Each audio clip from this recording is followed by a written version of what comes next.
The D'Anjou do very well in New Paltz, but apples are actually a high elevation tree from Central Asia that prefers a drier climate, and so if the dew doesn't evaporate quickly off of them in the morning and they get hit with hot humidity during the day, which is inclined to happen these days with global warming, then they get spotting and rot and all sorts of fungal problems.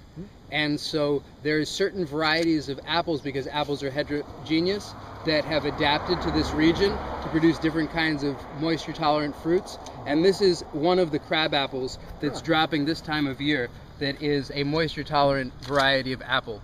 And these are not particularly tasty. You have to cook with them. And if you cook with them and add either fructose or pear or commercial apple, they make a very good sauce. And then the native pome from this region, the native winter fruiting pome from this region, did not produce actually this year because of the excess moisture, at least not this far north. Down in Terrytown, where I was yesterday, there was hawthorn everywhere. But up here, all the hawthorn trees drop their fruit during the summer because of overmoisture.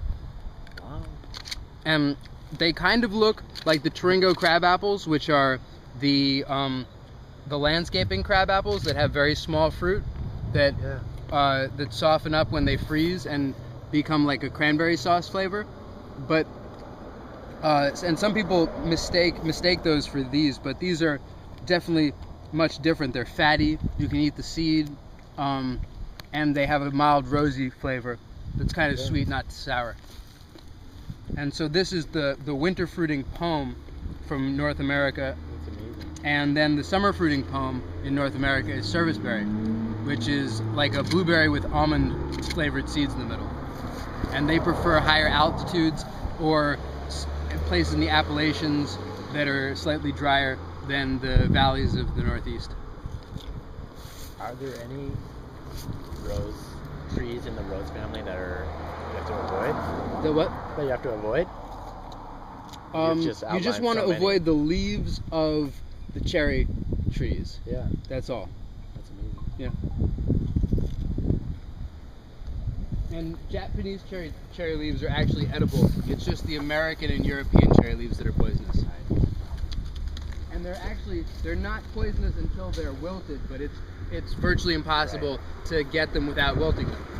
So, because they produce cyanide as like a stress response when they wilt. So.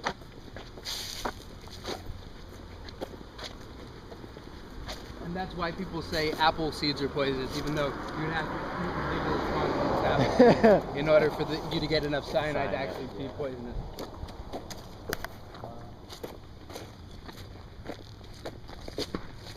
And this is an American dogwood tree, and I think that this right here is a crab apple tree that's not doing particularly well.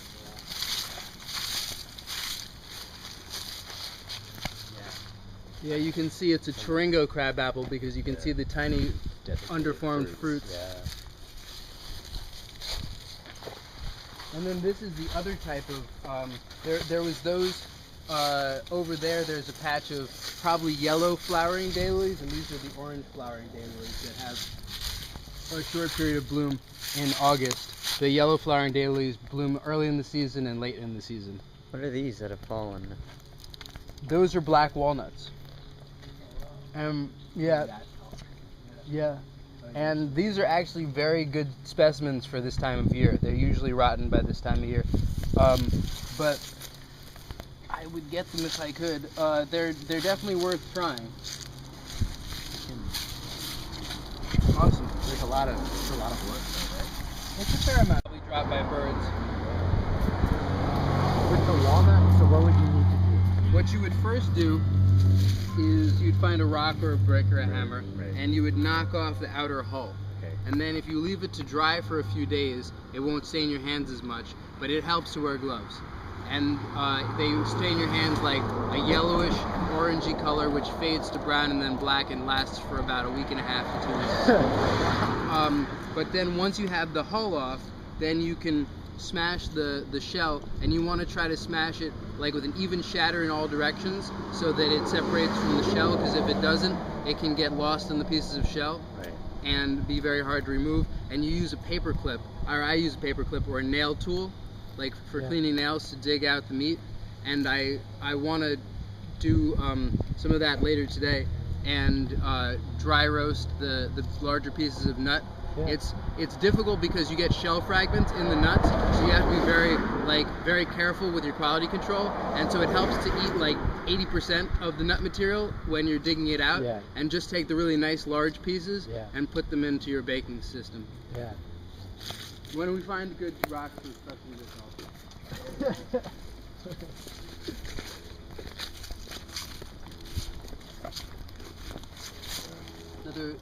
Oh, this looks like a apple tree or maybe even a hawthorn tree. I mean, it's possibly a pear, but there's serrations along the edge of the leaf, which makes me think no.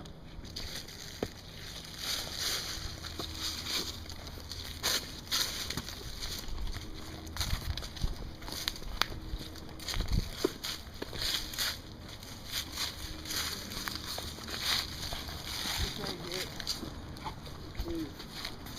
is, can anybody tell me? Nope. Hemlock is not poison hemlock. Poison hemlock is poison water hemlock, which is a member of the Apenade family or the carrot family. Yeah. Its closest relative is parsnip. This is a pine variety, and you can eat this. And it has a wide variety of essential oils in it. The best is when you get the immature growing tips during the growing season. But you can chew these up. They have limonene and citral and all sorts of myristicin, I think, in it. So it's got a very wide variety of kind of spicy tropical flavors when you. And high in vitamin C. Yeah. Mm-hmm. So this is pine and not a yew. Yeah, this is a North American native pine. So, but like somewhat, it could be mistaken for. I mean, like This has cones, Okay. not modified cones. Not the very modified cones. And then the yew needles are larger and more widely spaced. These are smaller and denser. Kind of clumped together.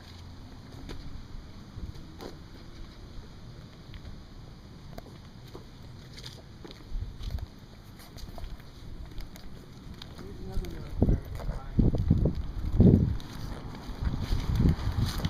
Try to use this is white cedar that's native to the southeast, but it's used as a landscaping plant.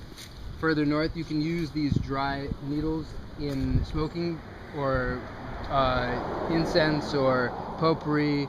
But when these cones, before they open up, they're an orange color, and they can be chewed on as a breath mint and spit. Then the fibers spit out. But you can chew on the green needles if you want to taste the flavor. Is this also pine family? It is. It's a true cedar as opposed to red cedar, which is a juniper. Really? And what kind of cedar is it? White. White cedar. Mm-hmm. It's the frond formation that makes it a true cedar. Junipers have a spiny scale formation.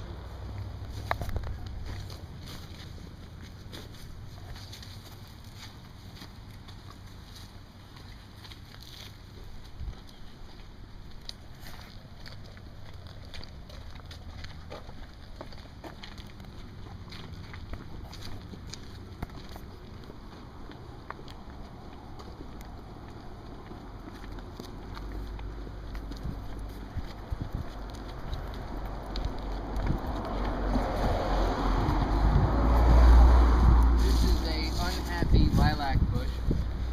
It would be much happier in like poor, well-drained soil because it's a nitrogen fixer.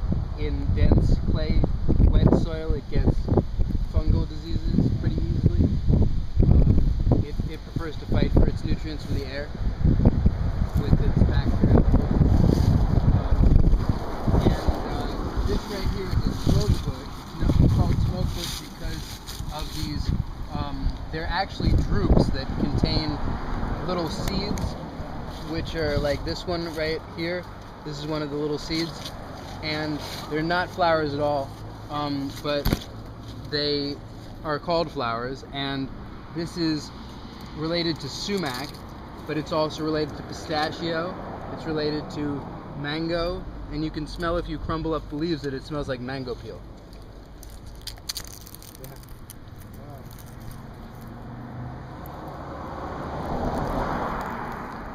It's also related to poison ivy, poison oak, cashew, macadamia nut.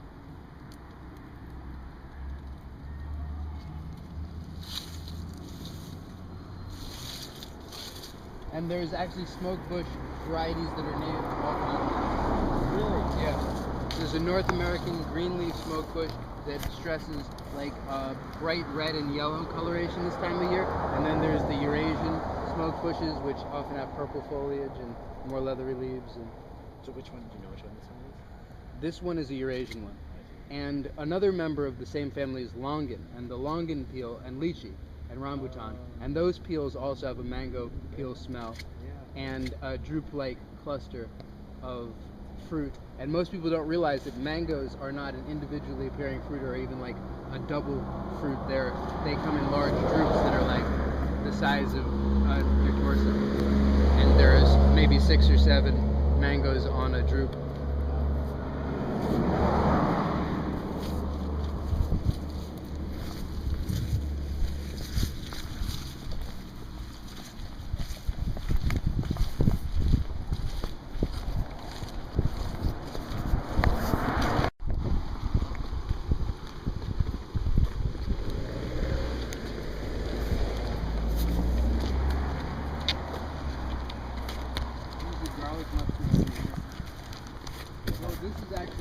This is the young autumn aster that's probably been cut back so that it's not flowering.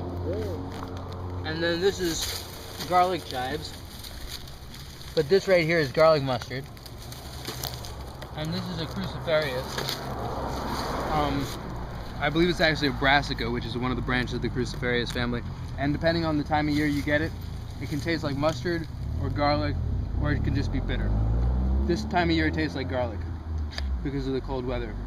In the beginning of the season, in the spring they taste like garlic, and then as they flower they taste like mustard, and then right before they flower and right after they flower they taste very bitter. And they'll grow in shade during the summer, but they usually go out of season for the summer, and they're in season in the spring and fall.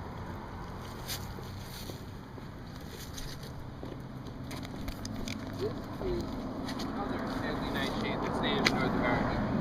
This is bittersweet nightshade vine, and it has these green stems and a vining tendency. These are the shape of the leaves. These fruits right here, these are a deadly nightshade that is native to North America.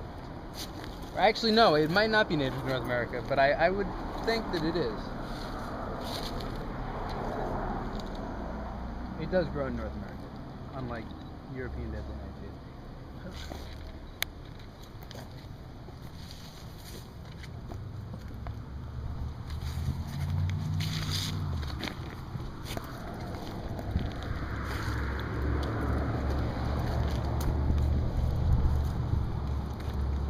Okay, there's this purple American dogwood over here, and right to the side of it is a pear tree that's now mostly dropped all of its leaves.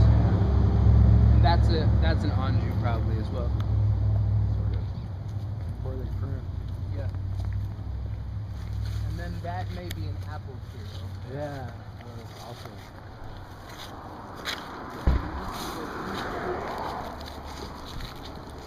Yeah, also pine. And this right here is fox grape. And on fox grapes you can eat the young tendrils, but the tendrils are all hardened off right now, and they taste like grape skins. This one is actually probably young enough still.